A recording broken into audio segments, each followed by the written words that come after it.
Quella frase che mi è arrivata tramite l'algoritmo di YouTube.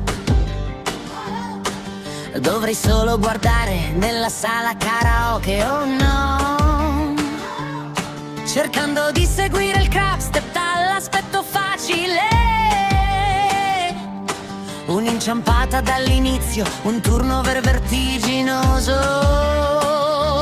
Ah, dovrei arrendermi, le mie ginocchia fanno male.